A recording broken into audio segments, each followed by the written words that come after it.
My guest today is country folk recording artist Mary McGuinness, an accomplished artist based in Nashville, and she is celebrated for her multicultural roots and relentless devotion to music. Her newest single, Once in a Blue Moon, is a prelude to Mary's forthcoming full-length album, Shadowcatcher, expected to launch in early 2024. Co-written with Jane Bach, this single portrays a melody-rich narrative of a love so rare it feels like a masterpiece painted by destiny itself.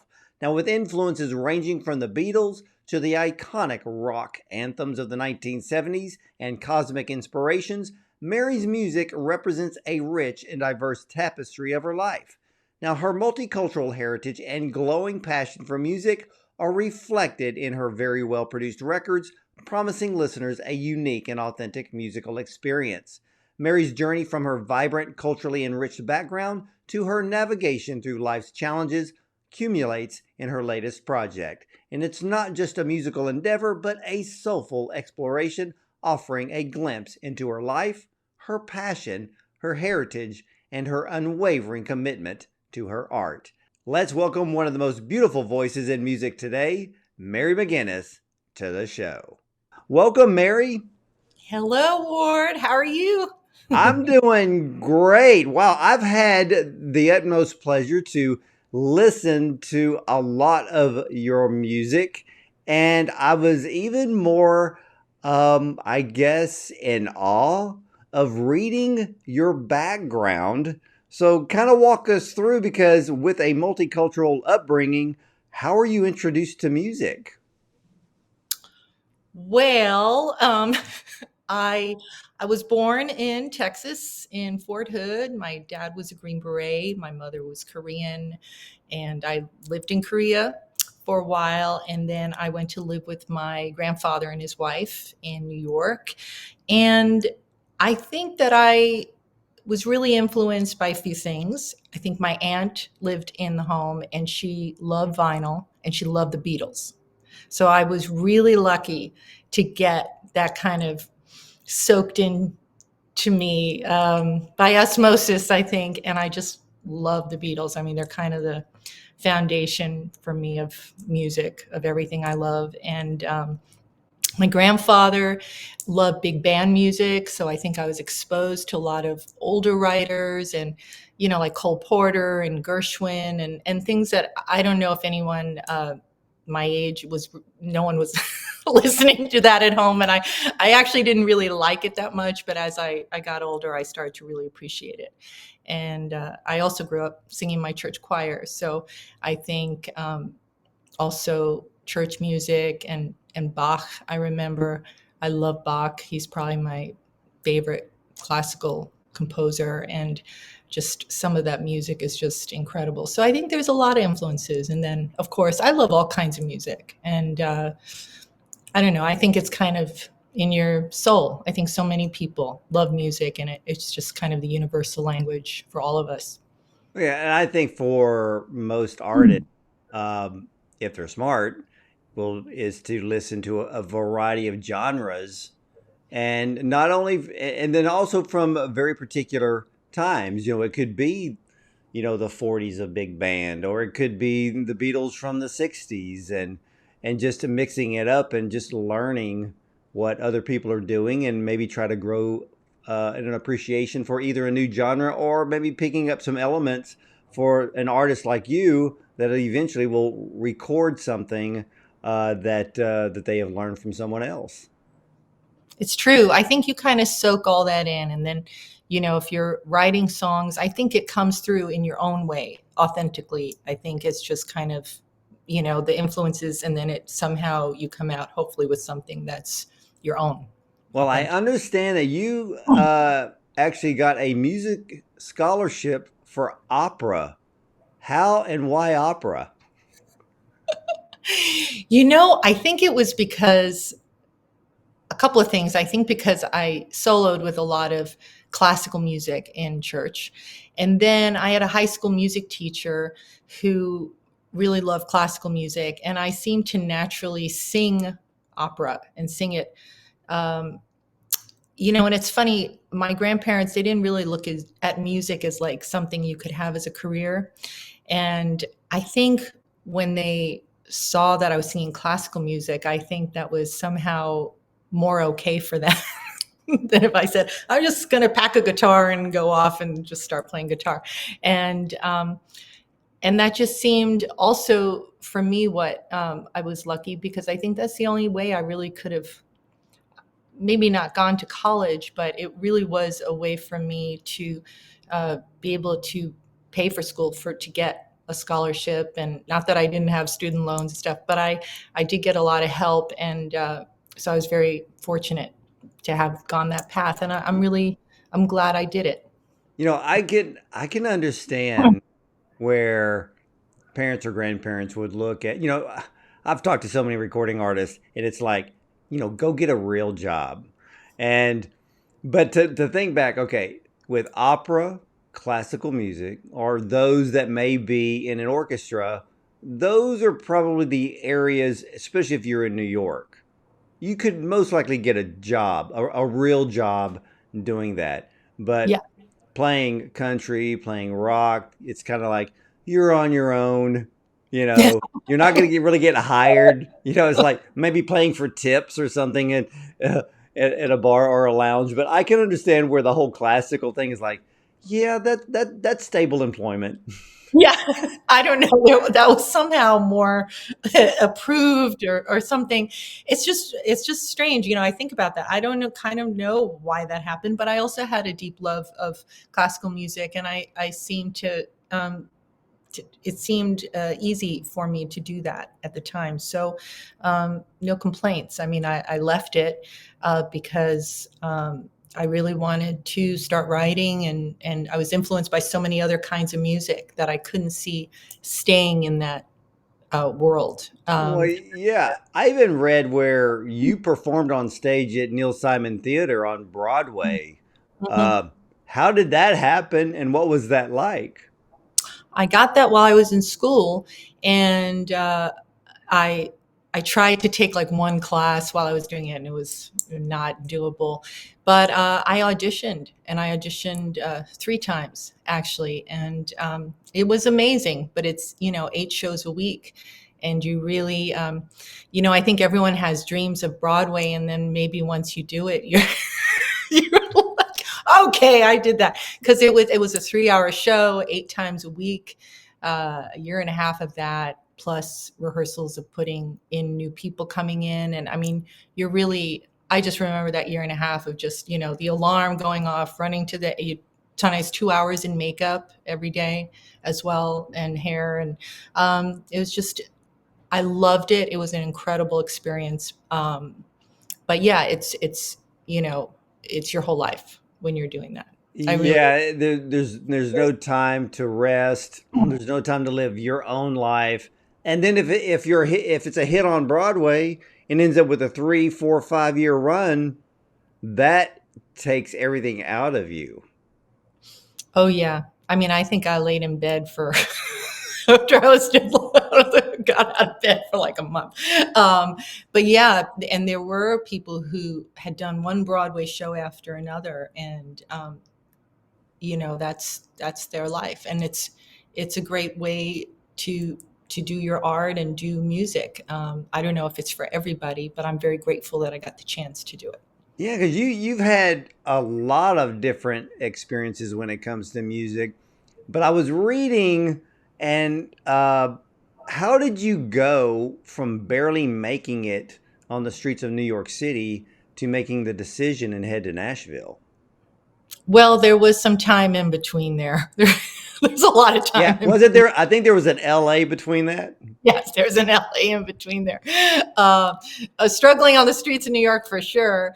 And then, I mean, I think that's just the nature of being an artist too. It's like you can have. I remember bartending in LA, and someone came in from the Broadway show, and they're like, "You're bartending?" I was like, "Yeah." I mean, if you're not working, or you're trying to do something else, or it's that's the nature of being an artist. I think you have to be okay with that. And so yes, I was in LA, and that's kind of where I started um, teaching myself guitar, and started songwriting and going to open mics, and I was also doing, and in New York, I had started doing like some acting or commercial. That also helped me, but it was always kind of a means to support my music. So I've done like a million jobs, that's for sure. Well, and that usually happens with most recording artists. And I know that you went on to record at least what, 4 albums with various producers. But didn't you perform under a different name? I did. I'm Why not did going to. you? Why did you do that? No, you don't have to tell us the name, but why did you do that? I think I wanted to differentiate myself from what I had been doing. And I thought, oh, I need to really, make a change. And this is the change for, you're like young and whatever. But, and so, yeah, I made it under another name and I toured under this other name and different, so, and then in 2020, I was like, I'm good with my real name. And I feel really like it suits who I really am. I went back to my music. I also associated, I think, my real name with some kind of not so great memories of growing up and stuff. So I think I was fine with that. I had done my personal work on myself. And so I was okay with being Mary again. Well, that's good, and it's yeah, yeah, but I think the whole LA thing is like, okay, what am I going to call myself? Going to be Ziggy Stardust or Cher? I need. It's kind of like I need just to have one name, to be a star, and but then finally, people find out who they are within themselves. But for you, you have this long history of doing so many different things, living in many different places. That must really help your songwriting. I think it really has. And I think I underestimated how much the experiences would. And I think starting out as a songwriter, I was writing more about surface topics, more like poetry put to music. And I think, I think we're always evolving as songwriters. And I feel like this record has more stories on it or things that really reflected what's going on in my life and just trying to tell it in a narrative or saying it in a way that could also be music. So I think we're just songwriters, we're always just trying to get better. Well, I also understand that that you actually hit number 1 on the Billboard electronic dance chart. Was that under the pseudonym back in the day? Yes, it was. Yes, it was. What now, was that a shock to you? Yes, it was. And then I remember a friend of mine called me, and he had been number 1 and had a lot of hits. And he was like, "So has your whole life changed?" I was like, "Not at all. Not right now." It was also, it's funny, it was kind of happening after I had my daughter. So I really wasn't looking to tour. Then I really didn't want to leave her. I really didn't want to miss a minute. So it was really great. It's a great validation when something like that happens. But I think, yeah, it was a part of my life and my music evolving that I was finally like, oh, I don't want to do that anymore. That doesn't really feel like me. Well, It didn't, I kept playing a lot of your songs over and over again, and you have that sound kind of like Linda Ronstadt. But I think your favorite voice, singer. My huh? favorite singer. Yeah, She's and my I favorite think, singer of my life. yeah, and I think your voice um, is actually a step above hers. And when I listen to your song Double Vision, which I love that song, Double Vision, it's pure sound of the 1970s. And of course, that's to me, that's the era when songwriting really mattered. The song has a beautiful melody, but I think most of that attributes to your own voice. Wow. That's huge. I mean, I think Linda Ronstadt is just the greatest. And Double Vision, it's funny, that was I was still rewriting that the morning that I recorded that. So I, That's usually I how it happens. and it did become one of my favorite songs. I wrote the words with Greg Becker, who's a great writer, and I wrote the music. And I was definitely influenced by the 70s. I think I really, I remember telling the producer, especially at the ending for that kind of mantra, "You're already there." I said, I'm also a huge fan of the Eagles. And I said, I really want that Eagle sound. And, we really kind of aspired to that, and I loved how it came out. Thank you. It's one of my favorite songs too. Yeah, I mean, you mentioned the Eagles, and that's one of my favorite bands. And I guess with Double Vision, were you listening to things like a Peaceful, Easy Feeling? Um, Trying to think of some of the slower ones that they would do. New Kid Guys, in Town, Desperado, Live Desperado. Wire, one of my favorites.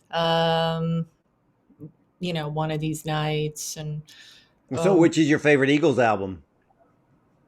I'd have to say, and I have some of their vinyl as well, but I just love their greatest hits because I just love it's one right after another. The one with Oh the yeah, yeah, well, the horns.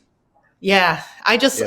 I just love all their songs. And it was funny. I had seen a thing of Glenn Fry, Henry Diltz, the famous rock photographer, had put him up on Instagram. I was like, oh man, because I saw Glenn Fry's last tour at the Forum in LA. And I said, wow, I wonder what that footage is from. And it's January 22nd of 2014. And I remember I was just looking at it like 2 days ago, and I was thinking, wow, they sounded as good or better than their records. They are so amazing. And I had seen them once before at Staples, but the Forum was smaller and a lot more seemed like where they fit, you know? And I'm just so grateful that I got to see him because he really is, if I could reincarnate as a musician, Glenn Fry or John Lennon, I don't know. But he is, you know, their heart and soul. They're Well, just, now that has me thinking. I'm wondering if you should team up with Timothy B. Schmidt for a duet. oh, wow, amazing. I love his. I can't tell you why. That was his big hit, and he has such a beautiful voice, and his high voice. He makes those harmonies. Yeah, he was amazing. Well, Just love. and then it's what was the other one is Love Will Keep Us Alive. Yes, And a yes. lot of people don't know that that song was not actually an Eagles song. Now, Timothy co-wrote it with Paul Carrick, and Oh, okay. and Paul Carrick, of course, he's known from Squeeze and Ace and Mike and the Mechanics, and so both of them actually co-wrote that song, and they were going to use it, and then that's when the Eagles uh, got back together. Oh, is that in the 80s? Right? Did they Yeah, get? and so I think that was what was that the Hell Freezes Over album when they got back together. And Timothy called Paul because they were working on the album, and he goes, "I need one more song." He goes, "Can I use Love Keep Us Alive?" And Paul's like, "Yeah, go ahead." And then that's why that song ended up on an Eagles album. Oh, wow. I mean, they were all such great writers. Oh It's my kind gosh! of Beatles. I It's like mean, they just happen to be in this super group, but it's like all of them individually are so accomplished. every single one of I have them, the and same their birthday as Timothy harmonies. I have the same birthday as Timothy Schmidt and Joe Walsh. They both have November 20th is their birthday. Oh my goodness! I Yeah, didn't know that.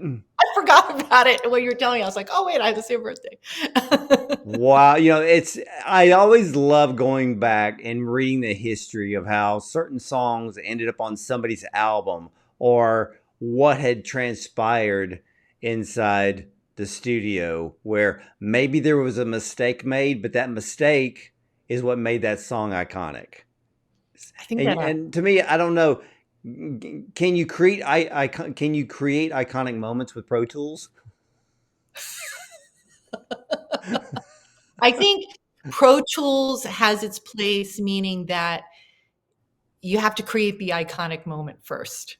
And Yeah. then you want to, it's a great tool for musicians and people to do it more, I guess, themselves and stuff. But I don't think you can lie in the studio. I mean, you can put a lot of layers and all kinds of stuff, but that stuff, you really feel that. I feel like you can feel it.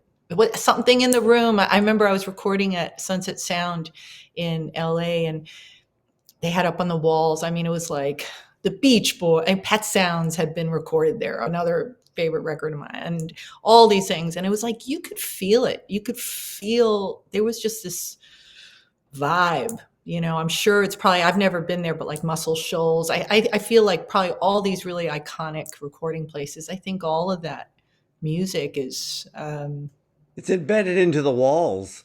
yeah, it is. It'd It be like is. Abbey Road Studios. Oh, I can only imagine. Well, yeah, and there we go. There's the Beatles right then and there.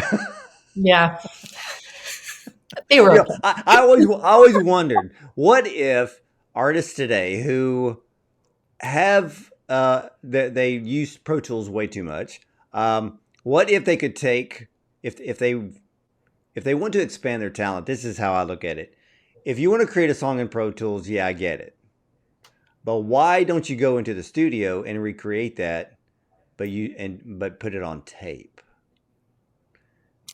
Well, and stretch yourself? Of course, most recording studios probably don't even know what tape is. I think a lot of people I've been seeing, I know at Muscle Shoals they record to tape. I saw someone saying they were recording to tape. I think I might have recorded to tape a little bit at Sunset Sound. I know, I mean, there's such a, I don't know the details, but I mean, it's crazy. They got to slice it. I remember them showing a thing of Brian Wilson when because he used to be all into that. And he's such a genius, but slicing it and putting it together. And, I've just seen little things, documentaries and stuff where they show I mean, talk about what a job, what engineers had to do then, I Well, mean, it's like okay. So you brought up the Beatles earlier. Most people have never realized what a recording session was like with the Beatles. So, yeah, George Martin, and they would be in the studio, and a lot of people don't realize that. Let's say you picked up, they had a particular song that they're going to record, and they would actually slow and say John's going to sing the lead. They would slow down the tape. So that way, when if somebody's listening to a Beatle record, and let's say somebody's like, "Hey, let me grab my guitar. I want to learn and play that song." They're listening to it as it's recorded from the vinyl. But if you studied it long enough and know how they actually recorded it, I'm surprised that anybody even knows how to play a Beatles song. Because it's kind of like in Van Halen. Michael Anthony got so freaking ticked off because, a bass player is going to play 4/4 time. Eddie writes all his music in 3/4 time. oh, wow. So it's like, can we just go 4/4 like everybody else? And he writes in 3/4, and then that puts Alex, having to change some things. But brothers can be telepathic, so that probably wasn't a problem. And but I just love the history on how people record things, and then I wonder how people actually duplicate it live or say, "I'm going to cover that song," and I'm like, if you only knew how that song was actually recorded. Well, I think that's why, like, I mean, it's a great song, it can be done anyway, but I think then the artist has to, I just think it's a mistake to ever try to cover an iconic song, like really try to cover it because it's done. I mean, it's really done as great as it can be. Nothing will be as great as that recording. So you try to bring your own spin to it, knowing that, you're kind of paying homage to that Well, artist, do you ever go on Instagram and watch reels and watch people cover songs from other artists? Well, I think that comes up everywhere now, TikTok and Reel, it'll just come up. But I mean, I don't think I go search for it, but I think it just comes up like Yeah. on your scroll. Do you ever sit there and kind of be like Simon Cowell going, "Eh"? I'm just gonna I'm gonna go. I'm gonna bow out of this one. Yeah. That's the Yeah, that's the political way. Yeah. I got you. I got you. And I think but it's like food. A taste in music is very different, and everyone has a different taste. And I think it's like the same with food. yeah, yeah, we'll just keep it there for sure. Now I know that you have a couple of brand new singles out. You have a new one, "Once in a Blue Moon." Tell me about it.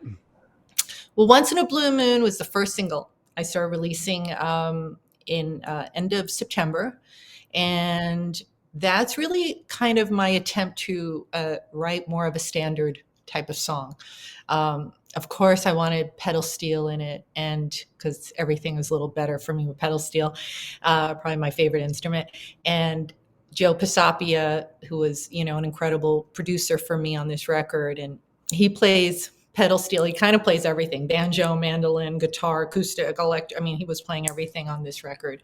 And I had a lot of great musicians. But I think, yes, that was just, I wanted to write a song that I had that Once in a Blue Moon lyrics and the melody for, I was carrying that around for a little while, but I finished it with Jane Bach. And yeah, it was kind of effortless once it was started. This was not a song that had to be rewritten and written over again. This was pretty effortless. And then I released Double Vision in November. Oh, so Double Vision was after Once in a Blue Moon? Yes. Once in a Blue Moon, Once in a Blue Moon was the end of September, and then Double Vision was about 5 weeks after that. And So, then you have a brand new one that was just released, Touchstone. into, And yeah. Touchstone, when I was listening to it's a little bit more of a folk song, but it has a bit of a gospel tone to it. Tell us about it. Oh, wow. Um, you're saying so many interesting things. I never thought of it that way. I released Touchstone December because I just thought it was kind of a cozy song and kind of more rusticy and folky. And I feel like that's what I'm feeling. That's kind of what I want to listen to in December. And so I picked a song that I thought was just kind of a good feeling song, about finding your center. Finding Touchstone is really about music, or being grounded in when you feel, you can't find your feet, finding what it is for you, whether it's whatever it is, having something to come back to, or your family, or whatever it is. So When people listen to your music, because when I was sitting there listening to all of the songs, it's almost difficult to put you in a particular genre. I mean, country, today's country, you could pass for that. Folk, there is that little bit of folk, but it's not overly done. And, but I think too, with the way pop is today, you'd cross over extremely easily. thank you.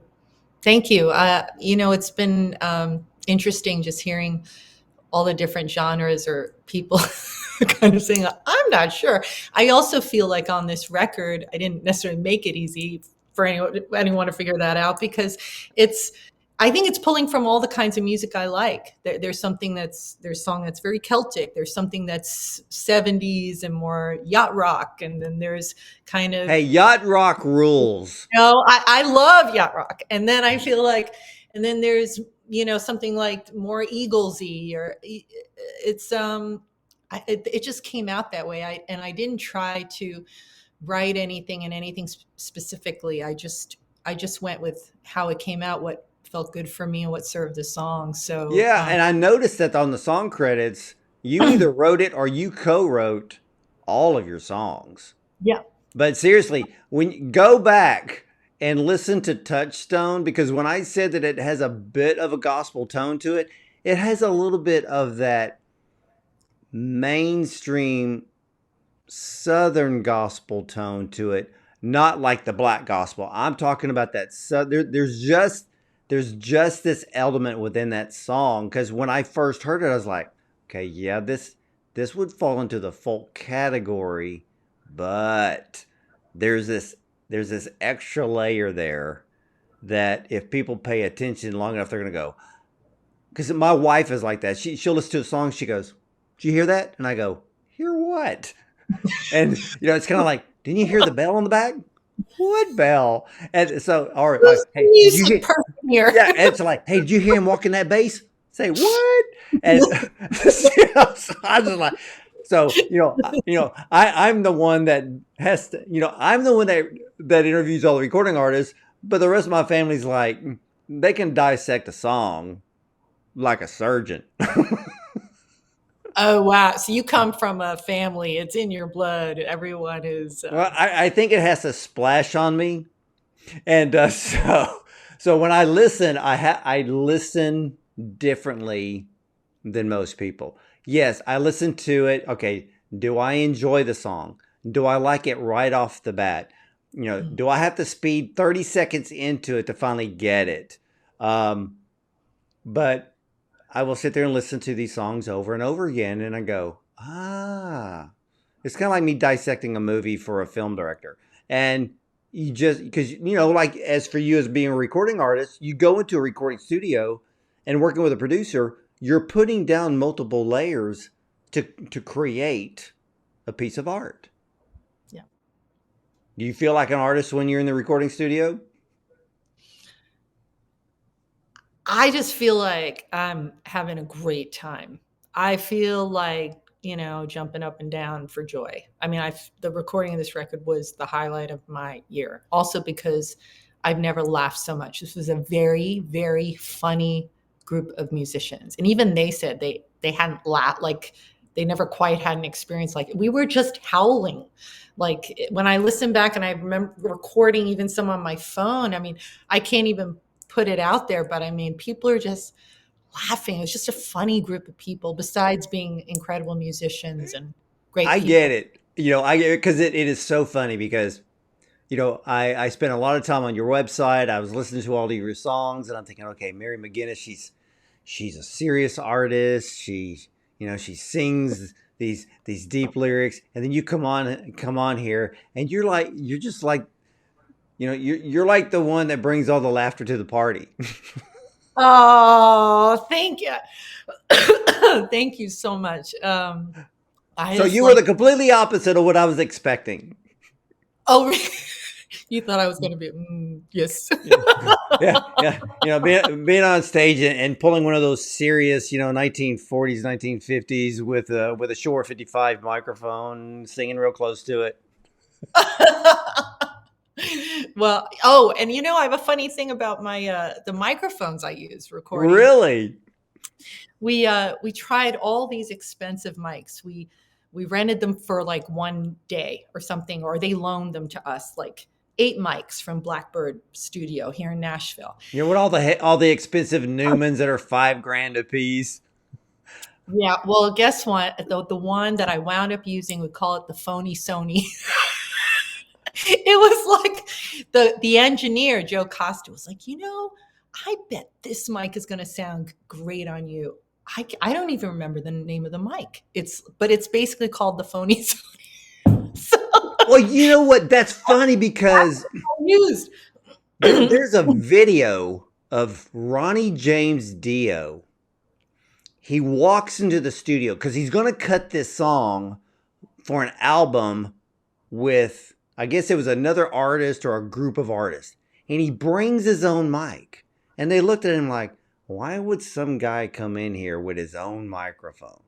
And then they go, hey, can you just use this mic in the studio? And he just looked at him like, okay. And he does the song. His voice was so powerful that he was overriding their own microphones. And they would kept trying all of these different mics. And he finally goes, I brought my own. And so they hook it up. He does the song. They're in the control room going, oh, now we know why he brings his own mic. because he knew what mic where his voice wouldn't blow it out or come across way too hot on the recording. So yeah, mics are everything. Yeah, I have to get the name of it. That's a good reminder. But yeah, it for some reason this mic was just a right balance. Other ones it would be too much or it'd be too dark or it would be it's crazy. And it was like all the $5,000 mics and I wound up using the phony Sony. That is so funny because I wonder what it's like for a new artist that walks into a recording studio and has no clue that different microphones will change the sound and tone of their voice. And That of was course, me. it's That up was to the me. producer. I mean, how many microphones did you have to go through till they figured out, no, this one's hers? Well, you know what? I was lucky that Joe did that with me, and he was up for doing that with me because I said, "Can I come in for a day and just try out mics?" Because you're singing on each one. I didn't want to like blow out my voice before I was actually going to record because I've done that too, and but not all producers even think about it. I recorded records. I just went use the mic. They said, here's your mic." Blah blah blah blah. So.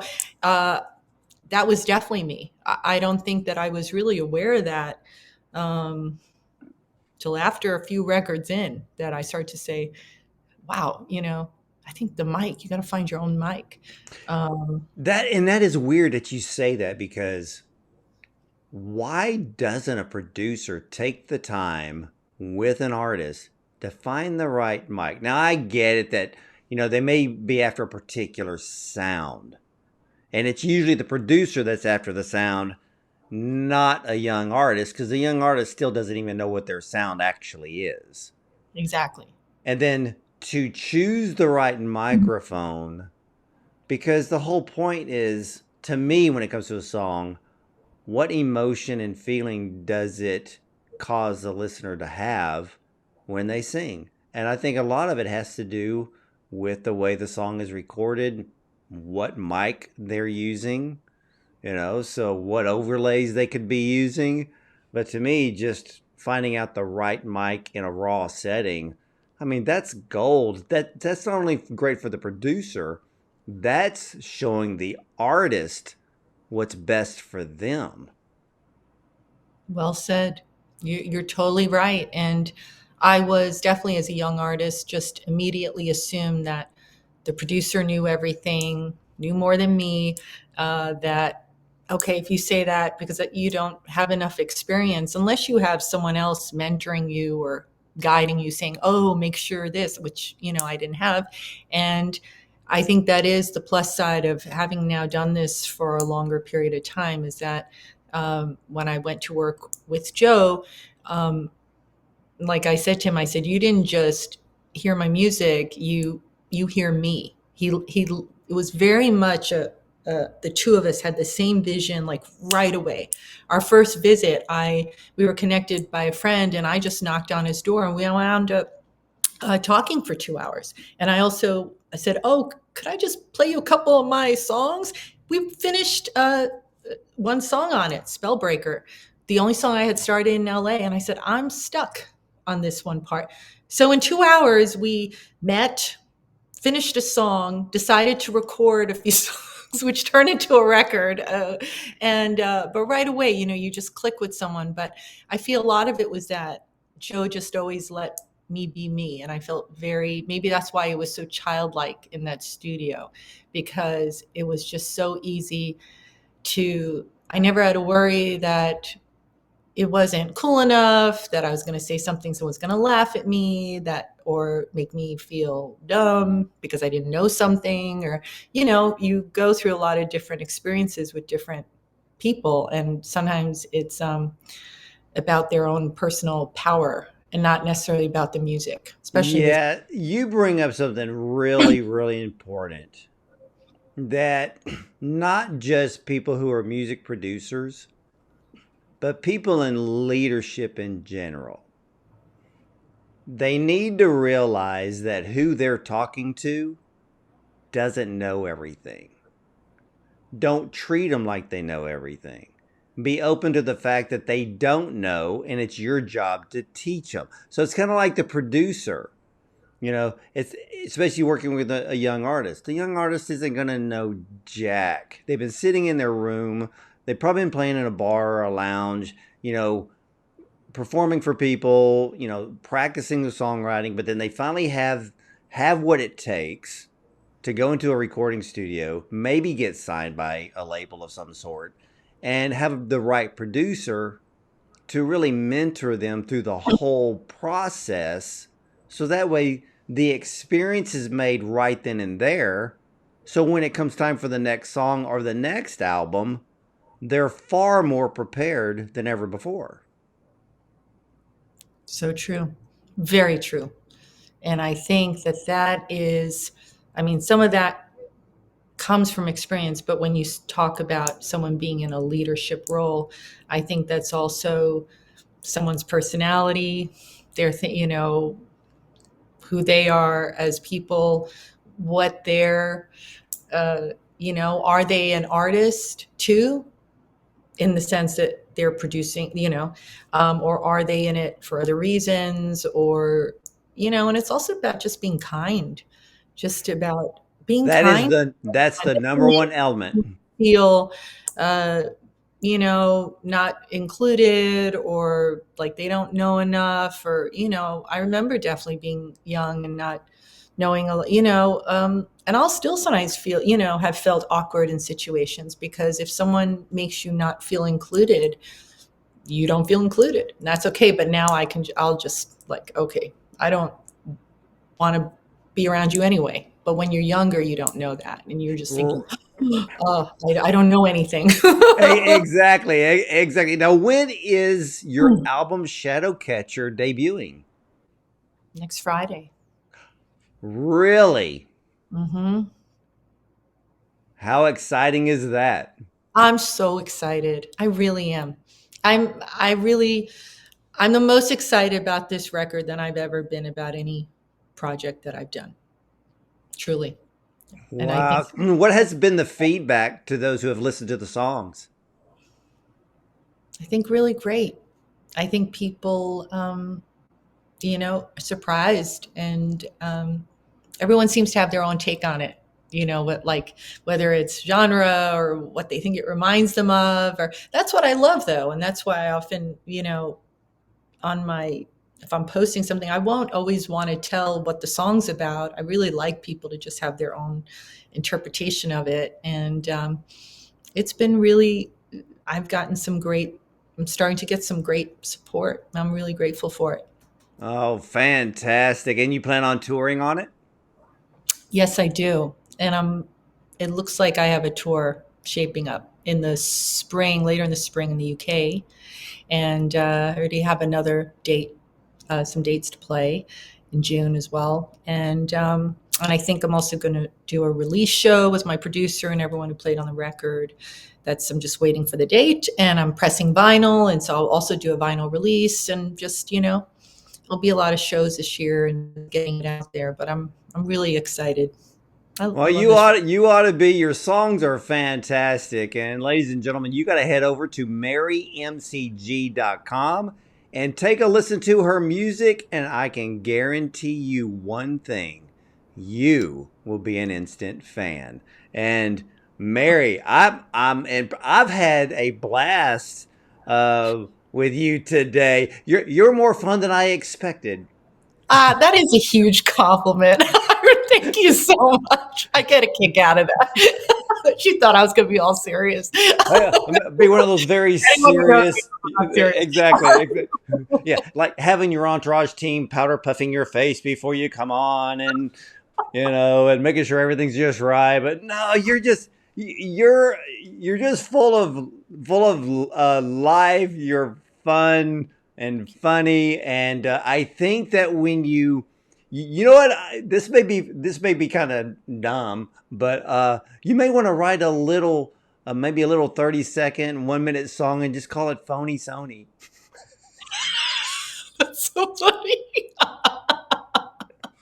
I know they kept calling it that. I don't even know what it is. I have to get the name of this mic because I got to use it again. Well, let me ask you this. 'Cause Out of my head, I haven't thought about that since I recorded. I was like, oh. well, what kind of microphone do you use if you're singing in a venue? What do you bring? Oh, I just use usually I just use whatever they have because their whole place is set up for that. Because I've done that. I'll always bring my mic. Oh, yeah, that would make sense. Inexpensive, sure, mic. That's what seems to sound good on my voice here. But whenever I go to venue, I bring an extra one. And I mean, it kind of, because sometimes you're singing on mics. I've been sung by a lot of musicians, and I know some people, they're like wiping it down with especially rehearsal spaces. It's like, oh, bring your own screen, right?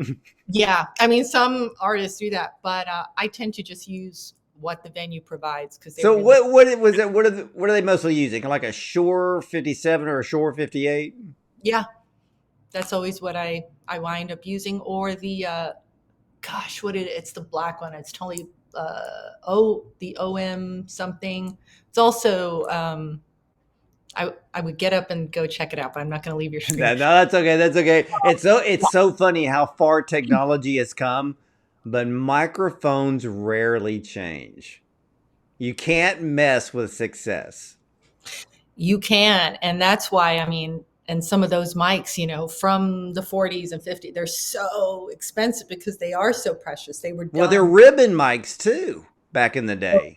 Yeah. And it's now there's just a few people in the world who specialize in these parts and that you can only get it from. It's kind of like finding someone to work on your Whirly now or your Rhodes. And like I had one person in LA and it's like, and I brought my Rhodes over from LA, but it's like, yeah, now it's very few people that you get the parts or have them work on these instruments because they're really vintage. So, well, yeah, it's kind of like if you find somebody that actually has a Hammond B3, that's just gold. I've been where people you lug it, you need a cart, and it's a major to do to drag. Well, if you're bringing the Leslie with it, you will be. Yep. I've been there. People have been doing that.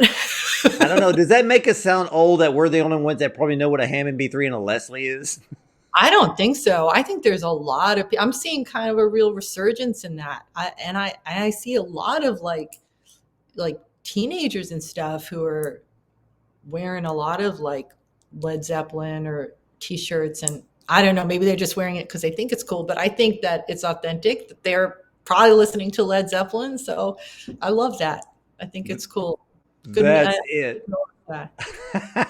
Mary, I've had an absolute great time with you on the show today. And again, ladies and gentlemen, head over to marymcg.com. Again, take a listen to her music. Stay updated on her website so you know where she's going to be touring. And that album, Shadowcatcher, is about to debut. So get ready. Buy the album. You know what we do on this show. We don't download for free. We buy the music. We support the artist and everybody behind that album because that's what it takes to keep pumping out the most amazing music so it can continue to make memories for all of us. And Mary, again, I want to thank you so much for being on the show, and you got to come back. I would love to be back. I know I could just chat with you all. It's like so fun. Thank you so much for having me. It was really fun. Oh, you're very, very welcome. And ladies and gentlemen, I want to thank you for watching and listening. And as for me, I'll see you next time.